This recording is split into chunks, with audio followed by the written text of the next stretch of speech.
अलग अलग बिस्मिल्लाह पढ़ना ये ज़रूरी है। जिस मुर्गी पर पढ़ा गया होगा वो मुर्गी खाना हलाल होगा और जिस पर नहीं पढ़ा गया होगा उसका खाना हलाल नहीं होगा। अलबत्ता मुर्गी के गले में गुंजाइश है, कटने में गुंजाइश है। जैसे बकरा और बड़ा जानवर अगर गला पूरा कट जाएगा तो नहीं खा सकते, लेकिन मुर्गी में अगर गला पूरा कट जाएगा काटने में तो उसको खा सकते हैं। लेकिन बिस्मिल्लाह वाले में गुंजाइश नहीं है। अगर जानबूझकर बिस्मिल्लाह छोड़ा गया तो वो खाना हलाल नहीं होगा, वो मुर्गी हराम होगी। उसके बाद लिबास का हुक्म है, लिबास का बयान है। लिबास के अंदर औरतों को सब कपड़ा पहनना जायज़ है सिवाय बारीक कपड़ों के। वो बारीक कपड़ा जिसके नीचे अस्तर न लगा हो वो कपड़ा पहनना हराम है। और मर्दों के लिए सब कपड़ा पहनना जायज़ है सिवाय 3 कपड़ों के, सिवाय 3 कपड़ों के। पहला है रेशम का कपड़ा, दूसरा है मखमल का कपड़ा और तीसरा है जिस पर क्या कहते हैं काम बना हो, जिस पर काम बना हो, जैसे फूल पत्ती वगैरह कढ़ाई बुनाई जिस पर बनी हो वो कपड़ा। ये 3 कपड़ा जायज़ नहीं है, बाकी तमाम कपड़े जायज़ हैं। और ये ऐसे कपड़े जिस पर रेशम हो या मखमल का कपड़ा हो या रेशम का कपड़ा हो या काम बना हुआ कपड़ा हो, इन दोनों कपड़ों का ना मर्द पहन सकता है ना छोटे बच्चे को पहनाया जा सकता है। दोनों लोगों को पहनाना, लड़कों को, छोटे बच्चों को, मर्दों को पहनाना ये जायज़ नहीं है।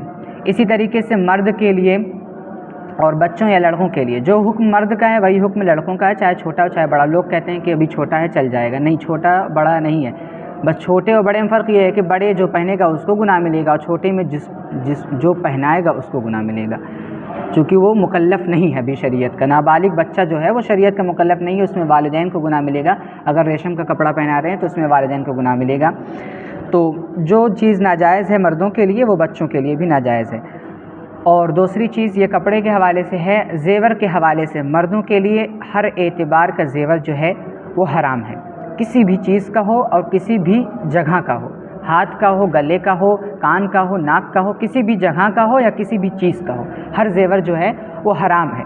कड़ा हो, हंसली हो, जो हाथ में पहनते ब्रेसलेट हो या कुछ भी हो, ये मर्दों के लिए जायज़ नहीं है, ना छोटे बच्चों के लिए ना लड़कों के लिए।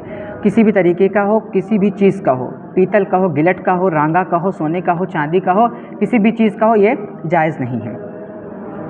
मर्दों के लिए सिर्फ़ एक ज़ेवर जायज़ है, वो है अंगूठी, और उसके लिए 2 शर्तें हैं।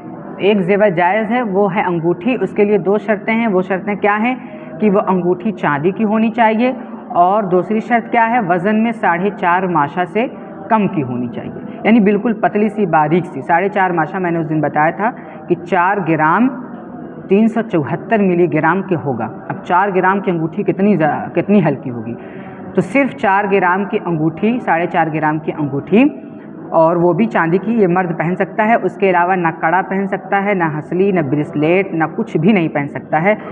अलबत्ता घड़ी की इजाज़त दी गई है, मर्दों को पहनने की, घड़ी पहन सकता है, लेकिन घड़ी के अलावा कोई भी चीज़ हाथ में या गले में या कान में या आँख नाक में नहीं पहन सकता, ये सरी हराम है। और इसी तरीके से कपड़ों में रेशम, मखमल और काम बना हुआ कपड़ा, अब चाहे वो टोपी ही पे काम बना क्यों ना हो, जैसे बाज़ टोपी आती हैं उस पर नग मोती लगा होता है या फूल पत्ती बनी होती है, कढ़ाई बनी होती है, वो टोपी लगाना भी जायज़ नहीं है। अलबत्ता थोड़ा बहुत है जो दिखता नहीं है तो उस टोपी को लगा सकते हैं। जिस पर बना हुआ काम दिखाई देता है वो पहनना, टोपी लगाना भी दुरुस्त नहीं है। और औरतों के लिए सब कपड़ा जायज़ है, चाहे रेशम का हो, मखमल का हो, और क्या कहते हैं जायज़ है, सिर्फ वो बारीक नहीं होना चाहिए, और अगर बारीक है तो उस पर अस्तर लगा हुआ होना चाहिए कि उसके तमाम सतर जो हैं वो छुप जाएं। इसी तरीके से औरतों को सब ज़ेवर जायज़ है, चाहे वो पीतल का हो, गिलट का हो, रांगा का हो, किसी भी चीज़ का हो, वो औरतों के लिए सब ज़ेवर जायज़ है। मर्दों के लिए किसी भी चीज़ का कोई भी ज़ेवर किसी भी जगह का जायज़ नहीं है, लेकिन औरतों के लिए किसी भी क्या कहते हैं धातु का हो वो पहन सकती है ज़ेवर।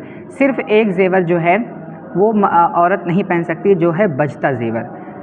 बजता ज़ेवर औरत नहीं पहन सकती है, जैसे पाजेब, पायल, छागल, झांझ, ये सब चीज़ें, या कोई भी ज़ेवर जिससे आवाज़ आती है, छन छन की बजने की आवाज़ आती है, वो नहीं पहनना चाहिए। और छोटी बच्चियों को भी नहीं पहनाना चाहिए ताकि उसको आदत हो आगे चल कर के। अलबत्ता अगर कोई औरत बजता ज़ेवर पहनती है सिर्फ़ अपने शौहर के लिए और उसकी आवाज़ सिर्फ़ उसके शौहर के कानों में जाती है तो इस हद तक दुरुस्त है, और ऐसा हो ही नहीं सकता हमारे समाज में कि कोई पहने, क्योंकि हमारा जो समाज और मुआशरे का जो सिस्टम है वो जॉइंट फैमिली का है, उसी घर में देवर जेठ सब रहते हैं, तो मुमकिन ही नहीं है ऐसा होना, और ये जायज़ नहीं है। इसीलिए डायरेक्ट कहा जाता है कि पहने ही नहीं, जायज़ नहीं है ये। और मर्द के लिए औरत के लिए कपड़ा और ज़ेवर दोनों का हुक्म आपके सामने बिल्कुल साफ़ अंदाज में आ गया। उसके बाद पर्दे का जो हुक्म है, औरत क्या कहते हैं, पर्दा नामहरम से पूरे बदन का करेगी, टोटल जो बदन है पूरे बदन का औरत पर्दा करेगी। अलबत्ता घर के लोगों से, जो घर के अंदर के लोग हैं, गर्चे वो नामहरम में आते हैं, लेकिन उनसे ज़रूरतन सिर्फ चेहरा और हथेली और टखनों से नीचे पैर और दुपट्टे के साथ क्या कहते हैं आ सकते हैं ज़रूरतन, वो भी आम हालत में नहीं। ये और क्या कहते हैं औरत का पर्दा है। और औरतों का पर्दा न सिर्फ मर्दों से है बल्कि औरत का पर्दा औरतों से भी है। इसीलिए जिस तरीके से हमारे समाज के अंदर गैर मुस्लिम औरतें घरों में आती हैं, जैसे सब्ज़ी बेचने वाली और कपड़े धोने वाली, धोबन हो गई, अहरिन हो गई, तंबोलिन हो गई, तेलिन हो गई, कोलिन हो गई या बिताशिन हो गई, ये सब आती हैं औरतें घरों में, तो ऐसा नहीं कि इनसे पर्दा, औरतों का पर्दा औरतों से नहीं है, बल्कि इनको भी पर्दा औरतों से उतना ही है। बल्कि इन्होंने लिखा है, मौलाना अशरफ अली थानवी की ये किताब है जो कि सबसे हमारे मसलक में सबसे बहुत बड़े आलिम माने जाते हैं। उन्होंने लिखा है कि जितना पर्दा नामहरम मर्द से है उतना ही पर्दा इन औरतों से है। एक औरत का, घर की औरत का, मुस्लिम औरत का पर्दा जितना एक नामहरम मर्द से है उतना ही पर्दा ये जो औरतें घरों में आती हैं उतना ही उनसे है। इसीलिए बचना चाहिए उनके सामने क्या कहते हैं दुपट्टा वट्टा हटाने से और क्या कहते हैं बेपर्दगी से। और औरत मर्द का पर्दा सब जानते हैं। इसी तरीके से एक और पर्दे के हवाले में ये बात आ जाए कि जो लड़का गोद लिया हुआ होता है, जो लड़का गोद लिया हुआ होता है, अगर वो लड़का है तो माँ के लिए नामहरम है। जिस माँ ने किसी बच्चे